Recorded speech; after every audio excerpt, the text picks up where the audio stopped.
This episode is brought to you by Shopify.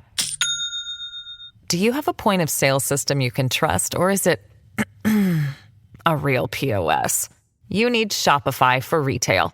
From accepting payments to managing inventory, Shopify POS has everything you need to sell in person. Go to shopify.com/system, all lowercase, to take your retail business to the next level today. That's shopify.com/system. Hello and welcome to Invisible Hate. I am Saadia Khan. And I'm Asad. So listeners, this is a special edition of Invisible Hate, a weekly true crime podcast in which Asad and I attempt to uncover the ugly truths behind various hate crimes, both recent and historical. We have a surprise for all of you, but before we begin, Asad, how's your week been going so far? You know, Saadia, I know that you're going to be asking me this every week, and every week I forget to prepare something to talk about how my week has been going. No, I think week has been going well. You know, our life revolves around our now 5-month-old daughter, and so this weekend was like trying to figure out whether or not our house was big enough for all the things now that she has acquired. An important question. Yes, and so we actually went to go look at it, start the process of whether or not we should go find another house. But, it's all these things. Do you stay in the same neighborhood? Do you move to a different neighborhood? All the things, like what is important to each one of us, right? And is this going to be the house that we're going to spend the next 25 years in, or is it just, for the next couple of years? It's all these questions. Have you moved a lot, Saadia? I said I have, but that's because of Pakas's work. I mean, we moved from Pakistan, so that was a big move. But, it's so interesting as you talk about how you're thinking about all these things now that you have baby Isha. We are going to be empty nesters very soon. Whoa, that's a huge thing. It's freaking me out. I'm not ready. I am not ready at all. I mean, you might as well move to Florida and get a retirement community, and you could be power walking with all those old people. Saadia, you're like, you're old now. You got kids out of the house. I am old. Imagine both kids leaving for college soon. That's crazy. So yeah, I feel so sad and so anxious. Oh, wow. It just seems so surreal. I don't want to be an empty nester right now. I don't know. It's just too soon for me. Well, maybe she'll drop out of school and move back home, and then you'll be happy. Oh my gosh, I don't want her to do that. I don't want her to do that. Amazing. Saadia, should we get to this episode? Yes. So, in the next 2 episodes, we are actually delving into a different dimension of societal dynamics. We are taking a break from our regular programming to share 2 thought-provoking episodes from our sister podcast, Immigrantly. Those of you who don't know this, I produce and host Immigrantly, and these 2 episodes will explore the unsettling truths behind the missing white girl syndrome, shedding light on its impact on understanding diverse ethnic groups. So as loyal listeners of Invisible Hate, I'm sure you guys know how crucial it is to explore the intricacies of identity and vulnerability in the face of hatred. And while these episodes do not directly cover hate crimes, which we basically do on Invisible Hate, they highlight a through line between media narratives and their undeniable influence on individuals. And I said, you and I have talked a lot about media's impact on how these different narratives, especially around minority groups, are formed. Oh, 100%. It's part of the reason why both of you have our independent media companies, right? It's because of these narratives that are formed. Exactly. So in the first episode, I will introduce you to a case which you may or may not have heard of before. It's the disappearance of Sofia Juarez the day before her 5th birthday, and the TikTok video 18 years later reignited the search for her. I basically want to shed light on her story as an example of the media's impact on public awareness and investigation. In part 2, which will release next week, I will dig deeper into missing white girl syndrome, when it became an issue, how it has affected especially the Latino community, and what should be done to prioritize the well-being of all children in the news. We will have plenty of examples of the situation, so let's get started.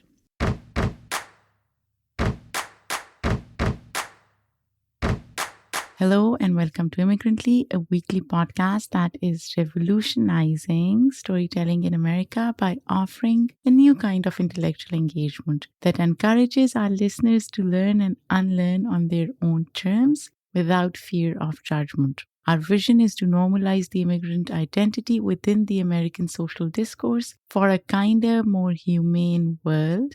I am your producer and host, Saadia Khan.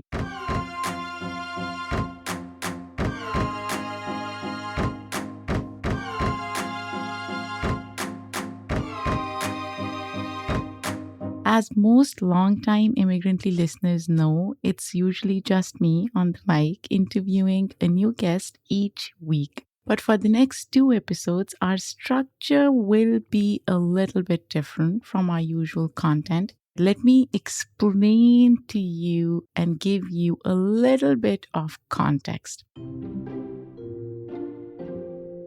A couple of months ago, the founder and director of Project Pulso, a nonprofit media company, reached out to explore a possible collaboration with Immigrantly. Just an FYI, Immigrantly and Pulso are part of the URL Media, a decentralized multi-platform network of high-performing Black and Brown media organizations. Pulso highlights stories from the Latino community, and for this episode 2, we decided to tackle one topic in particular, the tragic phenomenon of missing children. According to our research, about 200 to 400,000 children may go missing in any given year in the United States. Isn't that crazy?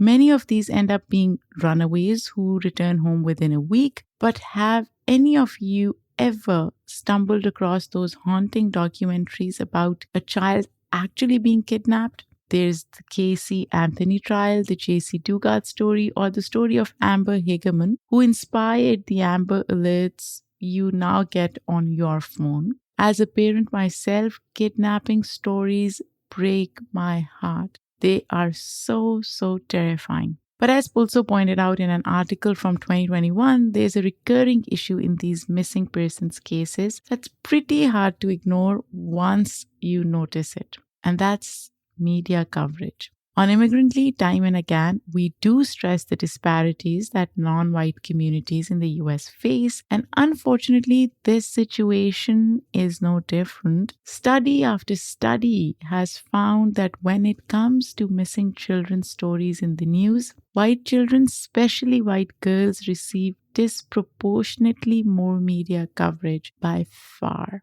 This has commonly been called missing white girl syndrome. Study shows oftentimes race plays a factor, and that's how the term missing white woman syndrome was coined. Missing white woman syndrome was a term that was popularized by Gwen Ifill. I call it the missing white woman syndrome.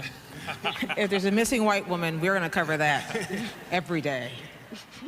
The key to being found if you go missing is to be white and be a woman. Well, not only that, you got to be white, you got to be a woman, you have to be young, you have to be blonde, you have to be pretty.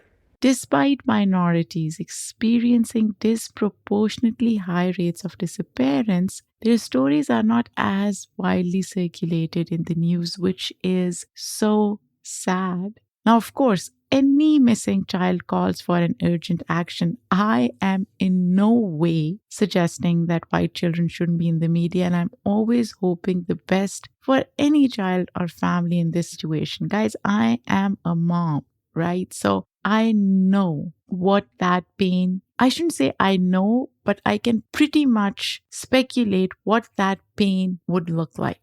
And that's why we are working with Pulso to break down why there is such a disparity in the populations going missing and the media coverage of it. And because Pulso is a Latino-based platform, as I mentioned in the beginning, They are primarily interested in how missing white girl syndrome affects Latino youths specifically. Now, here I should add an important technicality, so listen closely.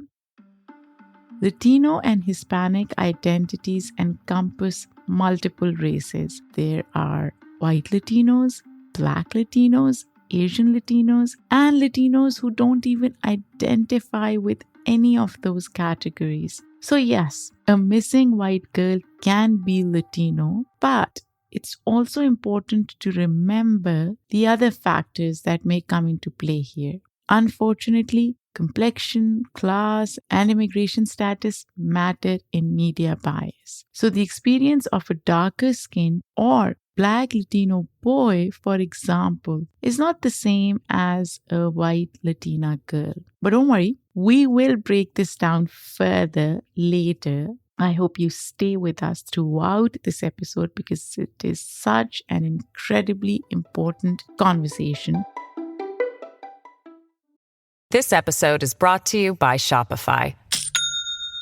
Do you have a point of sale system you can trust, or is it a real POS? You need Shopify for retail. From accepting payments to managing inventory, Shopify POS has everything you need to sell in person.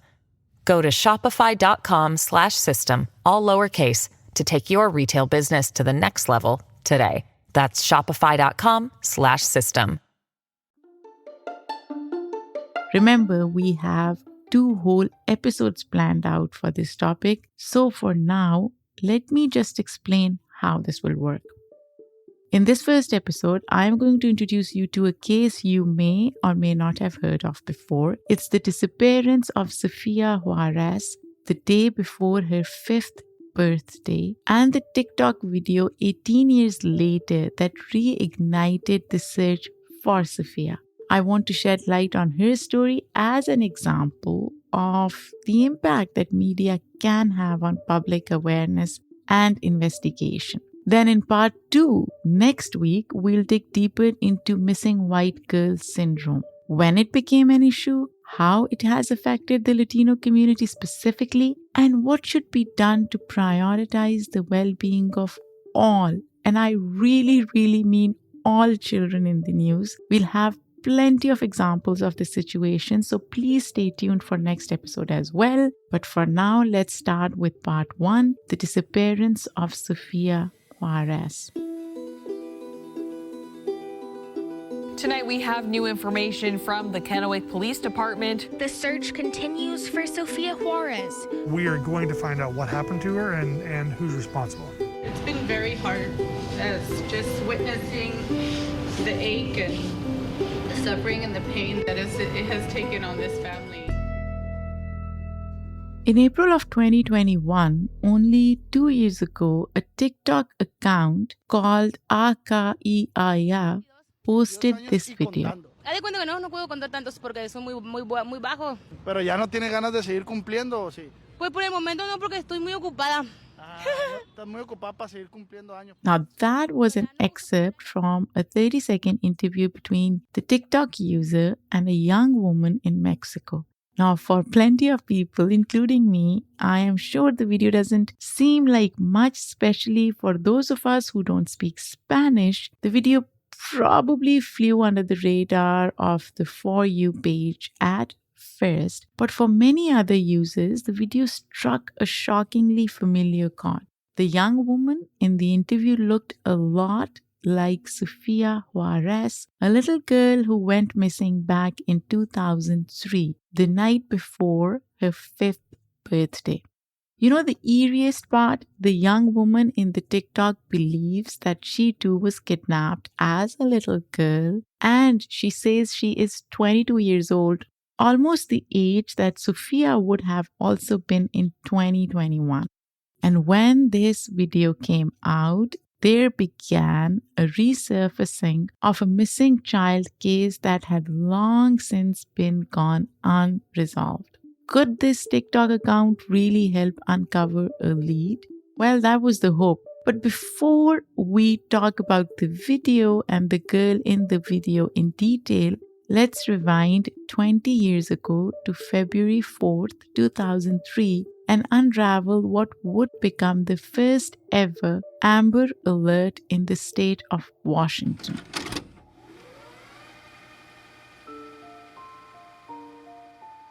Sofia Juarez was a little girl living in the city of Kennewick in Washington state at the time of her disappearance. She was born February 5th, 1998, and so February 4th, 2003 was one day shy of her 5th birthday.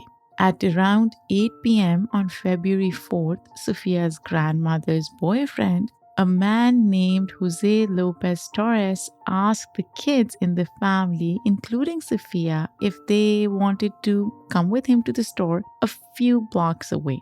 When everyone initially declined, Jose left alone, but then 4-year-old Sofia changed her mind. Somewhere between Jose leaving and then getting in his car to drive away, Sofia told her mother she wanted to go. I kid you not, that happens. Kids do that a lot. When my girls were little, they would switch every 5 seconds. Their opinions, their thoughts, what they wanted, what they did not want. So her mother, Maria, helped her put her shoes on, handed her $1, and then watched her walk out the door. At around 9:45 p.m., maybe an hour later, Jose returned from the store, but without Sofia. In fact, he had not even seen her leave the house to follow him. It was at this moment that Maria Juarez realized what had happened. Sofia actually walked outside alone, never caught up with Jose. Jose never realized that Sofia wanted to come with him and had already driven away. And as police will later verify, Sofia never even made it to the store. Despite immediately contacting the police and a 36-hour-long Amber Alert, that was the last time Sofia's family saw her.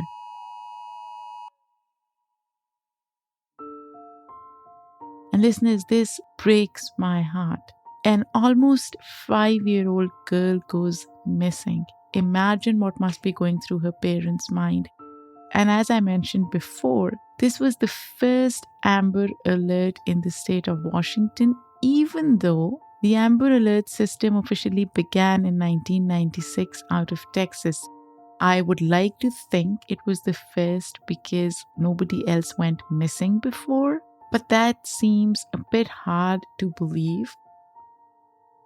Anyways, the alert no doubt boosted the initial number of volunteers that joined the police's search efforts over the next few days, and the family shared photos of Sofia as well as a description. 3 feet tall, a mole under one eye, pierced ears, last seen wearing a pair of overalls. According to various sources, the search teams actually find a pair of child's overalls and shoes likely somewhere around their street, but they weren't Sofia's. Sofia Juarez had vanished without a trace. For a long time, this was all the public knew of the case, which was honestly a bit of a shock to me. On Invisible Hate, the true crime podcast about hate crimes that I co-host and co-produce, I am used to there just being more to the story than this. More evidence, more clues, more leads. But the Sofia Juarez case went cold so quickly. There are so many missing pieces, listeners. I don't even know where to begin. You would think that the early Amber Alerts would get more buzz, right? Well, no. Project Bolso even suggests that Sofia's story was in part obscured by the rescue of Elizabeth Smart a month later in March 2003. Now, Smart was a 14-year-old girl who had been kidnapped 9 months previously in June of 2002. Of course, it's amazing that she was found, but at the same time, I also can't help but worry that the shift in the media's attention affected the involvement in Sofia's case. So, what were investigators doing at the time about Sofia? Well, first I want to explain something. The majority of kidnappings are the result of a parent, family member, or someone else the child knows. It's actually pretty rare that a stranger is involved. So ruling out the family is therefore a crucial step. But the family was quickly ruled out as suspects. The grandmother's boyfriend was cleared of any suspicion because his alibi was simple. He had bought some items from the store, like he had said. Investigators also contacted Sophia's father, who was pretty much uninvolved in her life anyway. He was also cleared of suspicion. So now, listeners, with this background information, let's come back to the TikTok video from 2021 I played in the beginning. There are a few reasons why users connect the young woman there to Sofia Juarez. 1. The woman lives in Mexico, which is where Sofia and her family were originally from. 2. The woman believes that she had been kidnapped as a child. 3. The woman says she is 22.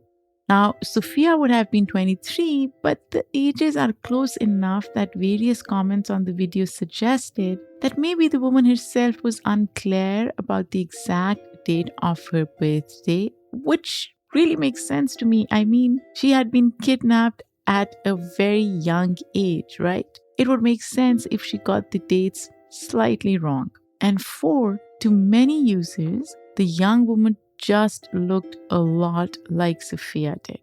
Police have since released an age progression photo of how they believe Sofia may look now, and according to some, the young woman from the TikTok bears a striking resemblance.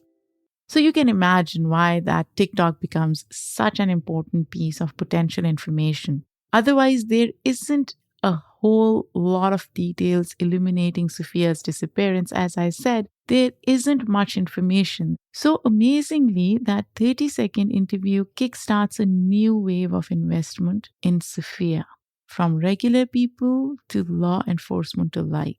The TikTok received enough buzz to attract the attention of investigators and law enforcement as well. They begin looking into the account and the young woman, but it proves to be a slight challenge. First of all, the woman is by now at a rehabilitation facility in Mexico. It's not clear why she's there, but what's important is that US police have no authority in Mexico without the permission of Mexico's courts and law enforcement, which makes sense, right? Each country has its own laws and jurisdiction, so formally receiving permission takes a while. But US law enforcement does acknowledge the plausibility of the comments under the TikTok video and hopes to get a DNA sample from the young woman.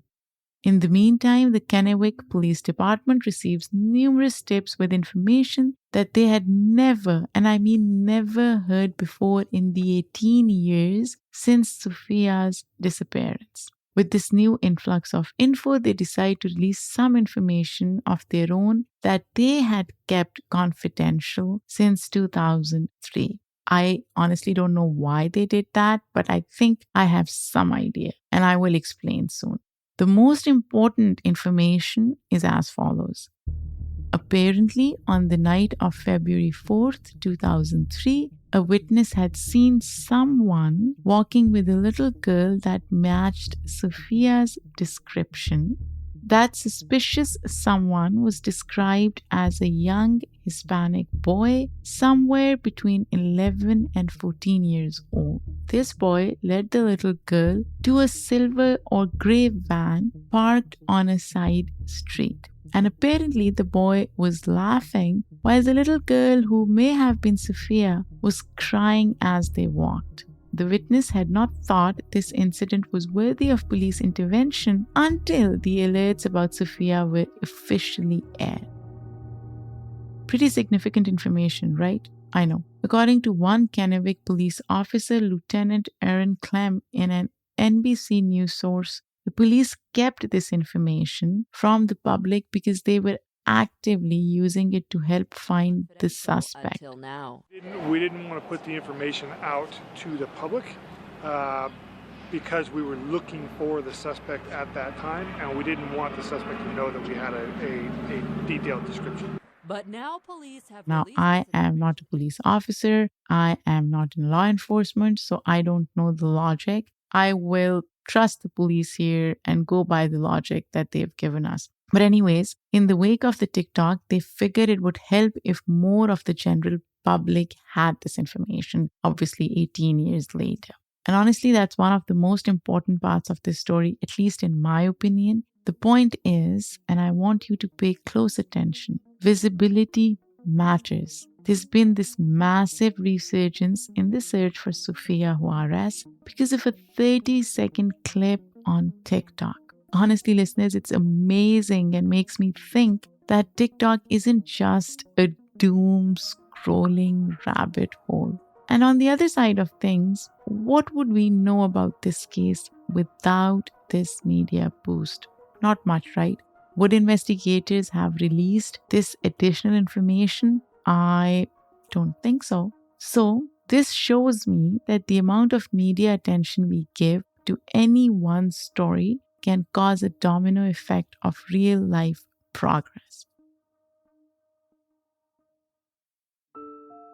So I know what you're all thinking. Does this mean we are one step closer to solving the mystery of Sofia?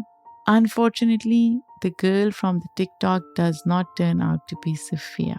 With the help of the FBI, police obtained a voluntary DNA sample from the young woman in early 2022, but it was not a match.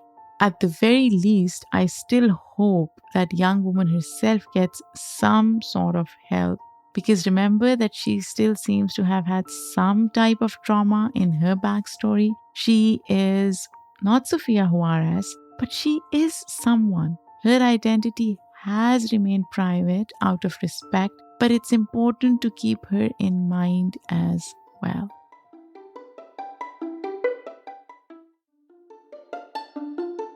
Another piece of information about Sofia resurfaces in 2021 in an episode of the true crime podcast Washed Away. Host Ashley Smith interviews Commander Randy Maynard from the Kennewick Police Department, who, by the way, was on duty the night of Sofia's disappearance. He says that since 2003, the department has been receiving a suspicious, recurring tip that Sofia was actually struck by a car while walking down the street. Allegedly, the car's occupants then put her in their vehicle and drove away while she was injured but still alive. But not long after that, they killed her and buried her. Now, Maynard says that they thoroughly investigated this claim because they kept receiving this tip specifically described the same exact way each time. But there is no evidence to support it. Is there truth to this, or is someone just trying to throw off the police's search? But maybe with the revival of new information, and I really, really hope there's still a chance we may uncover the truth in the future. I won't go through all the details here, but Ashley Smith and Commander Maynard provide plenty more in-depth information. So if you want to hear more from this podcast episode, the link is in the show notes. Click on the link to get more information about Sofia Juarez's case. And listeners, I know this is not the ending any of us were hoping to hear, but yes, that is how Sofia's case ends, for now at least, which brings us to the conclusion of part 1. Unfortunately, Sofia's mother died in 2009 without having ever known what happened to her child. As a parent, I can't even imagine how that feels as a mother, but it's good to know that at the very least, there are other people out there who are invested in Sofia and who are trying to find her. Now, this case may be unresolved, but this story isn't finished yet. If this episode spoke to you, join us next week as we unpack the deeper truths behind stories like Sofia's. How does the media influence the tragedy of missing children? And who gets the most media attention anyways? This episode was produced by me, written by Michaela Strother. Our editorial review was done by Shay Yu. Our incredible editor for this podcast episode is Hazik Ahmed Fareed. Original theme music for this episode and for all recent Immigrantly episodes is done by Simon Hutchinson. Until next time, take care and don't forget to check out part 2 of this 2-part series.